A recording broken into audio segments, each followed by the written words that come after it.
Hello and welcome to our watercolor journey. Today we are going to do a step-by-step tutorial using masking fluid and the bouquet effect to paint this beautiful little dandelion, which Heinrich calls Serenity. The paints he used and the brushes are listed in the description below. So let's get started with it. He didn't make a drawing, but he used his masking fluid and a silicone pen to draw out the dandelion and the little rocks in which it grows with the masking fluid. This is a silicone pen that's usually used to smooth out pastel colors when you do pastel drawing, but it really works very, very well for the masking fluid because it cleans up easily and you're not ruining any of your brushes. So he drew the stem and he dropped in a few dots of masking fluid to show where the little rocks are going to be. And then he made a few circles with the masking fluid to start off the bouquet effect, and those he will color in a little bit later.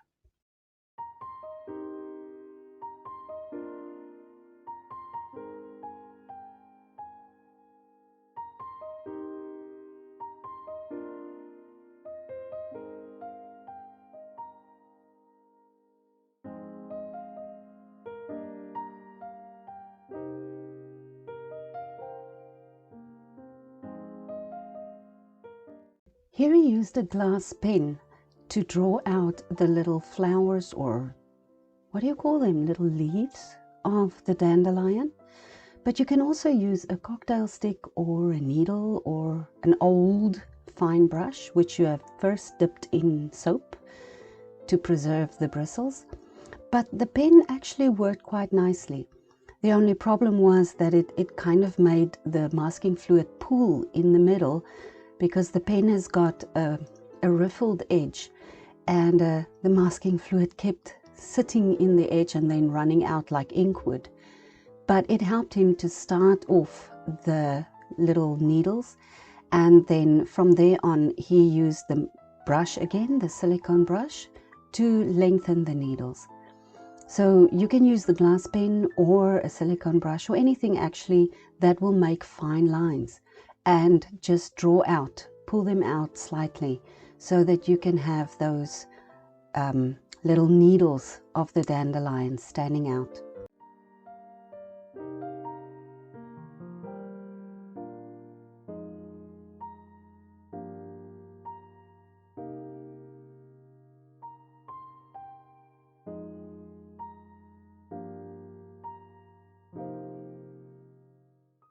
When you're done, you can let the masking fluid dry naturally. Don't use a hairdryer, it makes it tacky and very difficult to remove. Right, so now it's done, it's dry, and he's using a Princeton Mop 1 inch to wet the entire paper. You can make it sogging wet because you are going to use a few colors to paint the background. So he's using a small Hake brush, and he started with the Indigo. Oh, that is so gorgeous. So he's adding the Indigo first, and he's going to work in different layers. Next is Tundra Violet. No, that's not brown, it is actually violet. Tundra Violet from Schminke. It is a magnificent color. And then Tundra Rose, once again a Schminke color that is just out of this world. So keep layering your background with violets and blues. You can use any violets, any blues you like, as long as there's a variation in them. And paint the background, fill it in, make sure that you have different layers and different shades, different tones of the blues and the violets in your background. You can add in as many layers as you like. Just remember to go darker every time with a stronger pigment. And then you can pick up or soak up all the excess water, excess paint on the sides to prevent it from seeping underneath your tape and causing leakages. He wanted the background to be really stark and clear, so he added another layer of the indigo just to make sure that it doesn't dry back too softly. And here's your first lesson in patience. Let this dry naturally. Do not use a hairdryer. It is going to spray your paint everywhere that you don't want it to go. So let it dry naturally, and then you can use a rubber cement eraser or a plastic eraser, a tissue, your fingers, anything really, to remove the masking fluid. Do not rub too hard because you might damage the sizing of the paper. And also make sure that there's no residue left by rubbing your hand lightly over the paper and picking up any of the little residue from the eraser. He's going to use a stencil brush, but you can also use a Qtip or a sponge to start making the bouquet circles. Dip the brush in water and work in circular motions. Dab out the excess water with a towel. This is a very time-consuming process, but it is extremely satisfying. So go for it. Make those circles anywhere you want. You can press harder or lighter. The harder you press, the closer you will come to the white of the paper. The lighter you are, you will only lift 1 or 2 layers of your background paint.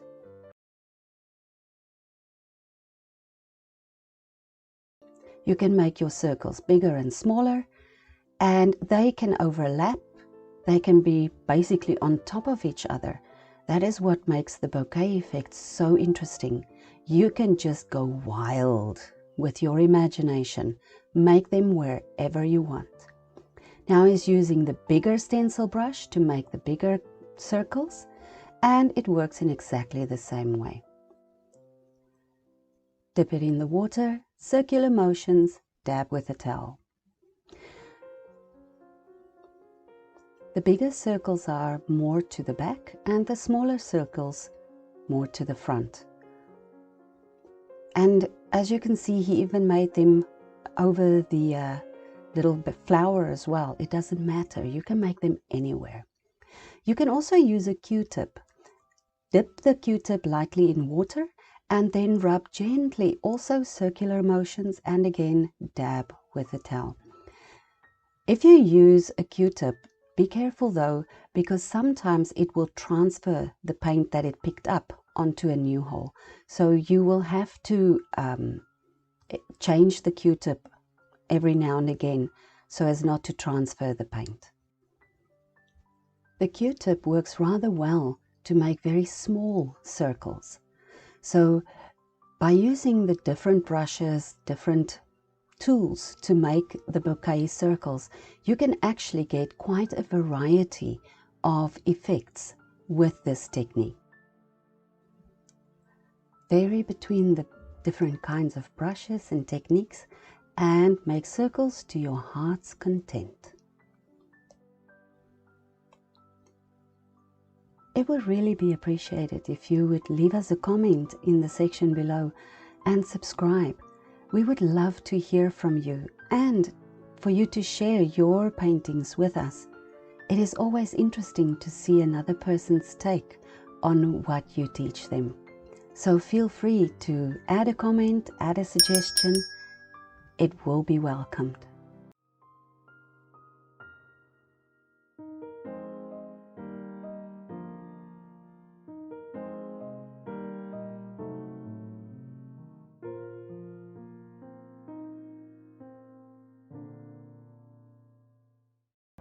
Your bouquet effect can also be created by using a normal brush.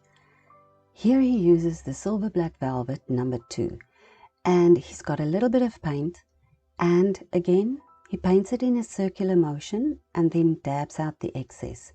In this way you can get different shades or different colors of those blurry circles, and that gives a lot more dimension, a lot more depth, and kind of a 3D effect to your painting.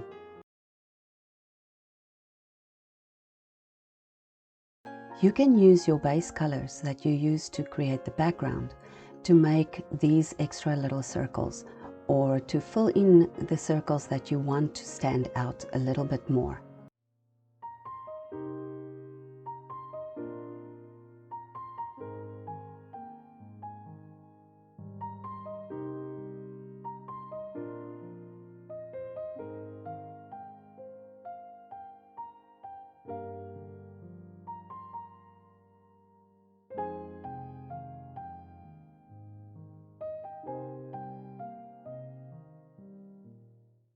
To create a bit more interest, he used bright violet to add some more circles. You can use different shades of violet or blue or purple, whatever you want to call it, and you can paint extra circles and then just dab them out again. In that way, you will start to build this 3D effect that you need for this painting.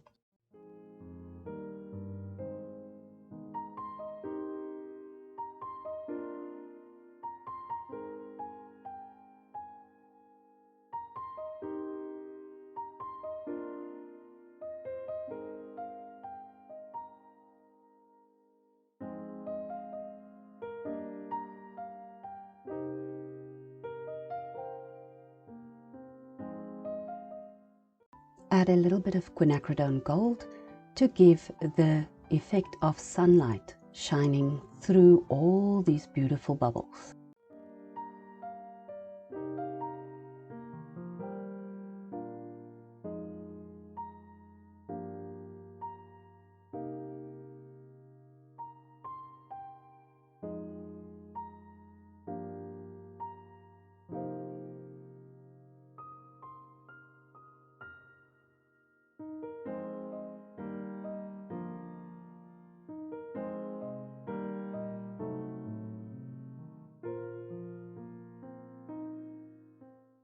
Now it is time to start working on the dandelion, and we're going to paint those little rocks in the middle.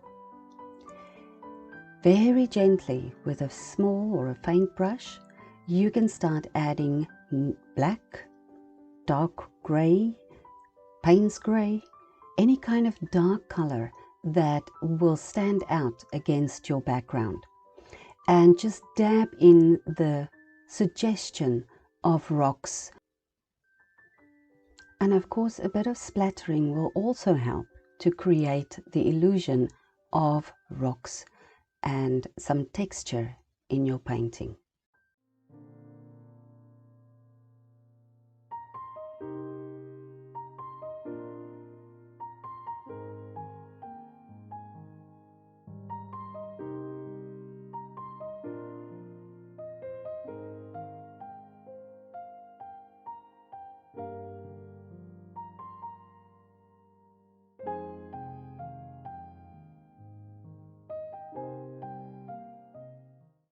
And now we're going to paint the stem, and it's burnt sienna.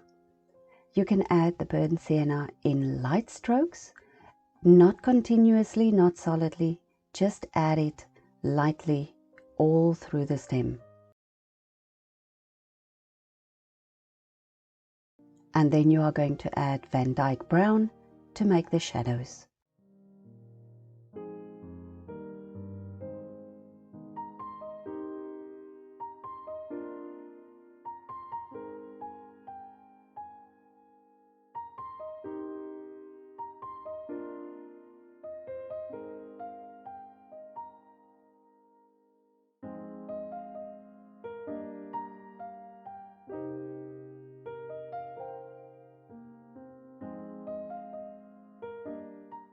Use the brown to give texture to the stem, and then always ground your object. So connect it to the base of your painting. And then we are going to start with the actual flower part. Very, very light strokes. Add your different shades of purple, violet, blue, whichever colors you used. Add it in very light strokes into the white that you've left with the masking fluid.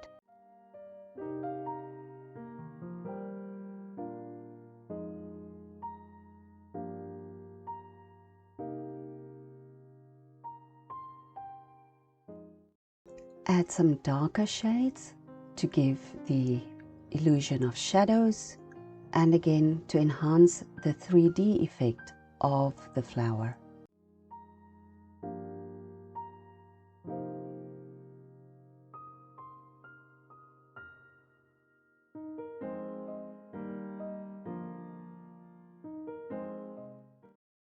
Now Heinrich is going to use some permanent white gouache to add some highlights to the painting, and he uses the permanent white because the other types of gouache kind of sinks into the painting.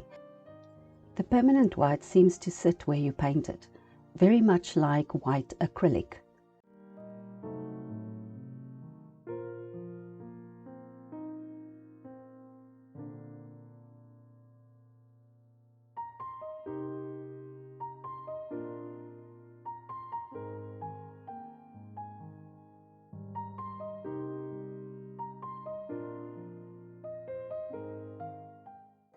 Now he's adding Ivory Black again to enhance the shadows and to give a little bit more definition to the base or the ground area in the painting.